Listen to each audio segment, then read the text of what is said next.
আমরা যেটা প্ল্যান করি সব সময় আমাদের সাথে সেটা হয় না।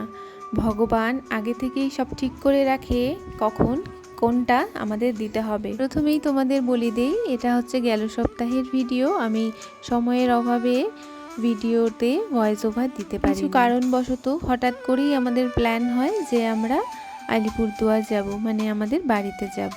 এই প্রথম আমি আর মাম্মাই জার্নি করব। কাঞ্চনকন্যায় আমাদের টিকিট কাটা ছিল, তো আমার হাজবেন্ড আমাদের দুজনকে শিয়ালদা স্টেশন থেকে উঠিয়ে দিয়ে এবার আমরা এসি 2 টায়ারের টিকিট কেটেছিলাম। কেন কি মাম্মার ভীষণ জায়গা লাগে, বাড়িতে এত বড় বেড থাকতেও ওর জায়গা হয় না, তাই জন্য 2 টায়ার নিয়েছি। কারণ কি ওকে একা আমরা সিট দিতেই পারি, কিন্তু সেটা দেই না কখনোই। কারণ কি তাহলে তো আমার রাতে ঘুমই হবে না। এখনও তো অনেকটাই ছোট, মাত্র 6 বছর বয়স। তো ওর সাথেই আমি যতটাই কষ্ট হোক না কেন ওর সাথেই আমি সবসময় শোয়ার চেষ্টা করি। এবারের প্ল্যানিংটা একটু অন্যরকম ছিল।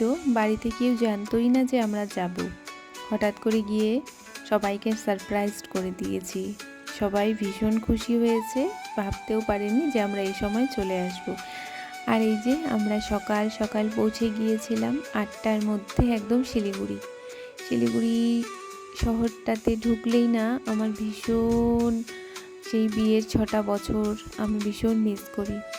এই শহরটাকে আমি আলিপুরদুয়ারের পর যদি কোনো জায়গাকে ভালো লাগে সেটা হচ্ছে এই শিলিগুড়ি শহর। এখানে আমার বিয়ের পরে 6 বছর কাটানো, মাম্মার জন্ম, ভীষণ স্মৃতি, অনেক স্মৃতি এই শহরটাকে জুড়ে আছে আমার।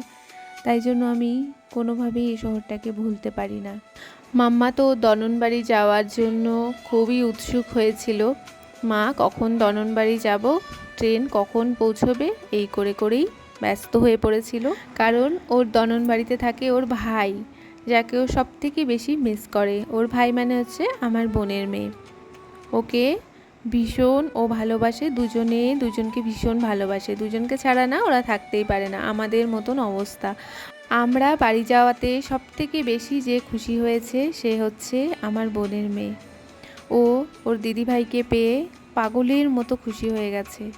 মনে হয় যেন ওর কাছে চাঁদ, পৃথিবী, সূর্য সব চলে এসেছে, এতটা ও খুশি হয়েছে। সত্যি বাচ্চারা ভগবান হয়, ওরা কিচ্ছু বোঝে না, ওরা নিঃস্বার্থভাবে সবাইকে ভালোবাসতে জানে। আজকের ভিডিওটি এইটুকুই।